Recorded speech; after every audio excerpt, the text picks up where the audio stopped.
আপনারা দেখেন দর্শক ভাইয়েরা, সুরজ আলী টিকটক করতে করতে এই গভীর জঙ্গলে চলে আসছে। এখন তিনি ঘুরে ঘুরে কি জানি খুঁজতেছে, আর কি খাওয়ার চিন্তা ভাবনা করতেছে। টুকায় টুকায় আবার দেখা যায় কি লড়াইতে আছে, চুই চুই করতেছে।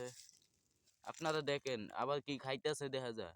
আপনারা ভিডিওটা শেষ পর্যন্ত দেখেন,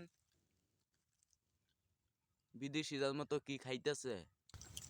এটা এই জঙ্গলা ভয়ঙ্কর ভয়ঙ্কর সাপ আছে। আমি আওয়াতে অহন একটা সাপও নাই। এই সাপগুলি গেল কই? অহন আছে কিছু শেয়াল। অহন এদিক তালাশ করে দেখি কোন জায়গায় আছে।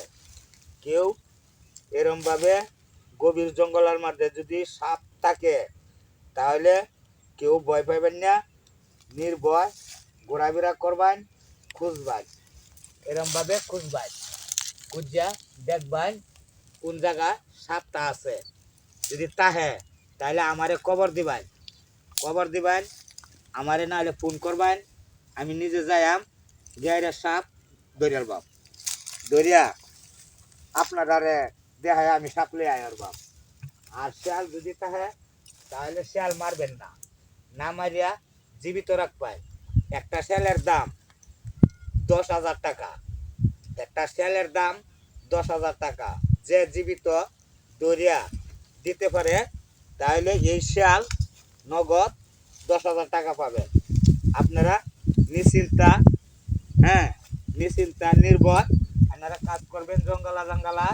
আর এরমভাবে যদি গুরুস্থান থাকে সে গুরুস্থান সবাই সাফ করে রাখবেন, কারণ সাফ করে রাখলে এটা মহাত সব। এই গুরুস্থানে কিনু শিয়াল, সাপ, বিচ্ছু, ঘুল কিনু কিছু ঢুকতো না। জংলা জাংলা যদি তাহে তাহলে অবশ্যই সাপ ঢুকবো, গুল ঢুকবো, শিয়াল ঢুকবো। ঢুকলে ওইটি গুরুস্থানও আক্রমণ করে। কিছু কিছু মানুষে ভয় পায়। তাহলে এরমভাবে দেখবেন, এরমভাবে সুই হয়ে দেখবেন, দেখিয়া এরমভাবে দেখবেন, দেখিয়া শিয়াল মারবেন না। শিয়াল এন থেকে তাড়াই দিবেন। সাপ থাকলে আমার মতন কিনু উজা যদি তাহে তো উজারে খবর দিবেন, যাতে এই সাপ দরিয়া লয়ে আয়রে। তাহলে আর কিনু কিছু চিন্তা থাকতো না, গুরুস্থান নির্ভয় এনারা কাজ করতে পারবেন। আর কিনু গাছগাছালি এরম বড় কিনু গাছগাছালি রাখবেন না। ভবিষ্যতে এটার উপরে আরো গুরুস্থান হইতে পারে, কারণ একটা ভবিষ্যৎ তৈরি করবেন। আর বিশ্বাস করিয়া আমার ভিডিওটা আপনারা দেখবেন, আর লাইক কমেন্ট শেয়ার করে দিবেন। কারণ আমার নাম সুরজ আলী, আমারে কিন্তু সবাই চিনে, কেউ চিনার বাদ নাই। তাইলে ইনশাল্লাহ আশা করি সবাই এরম ধরনের কাজ করবেন।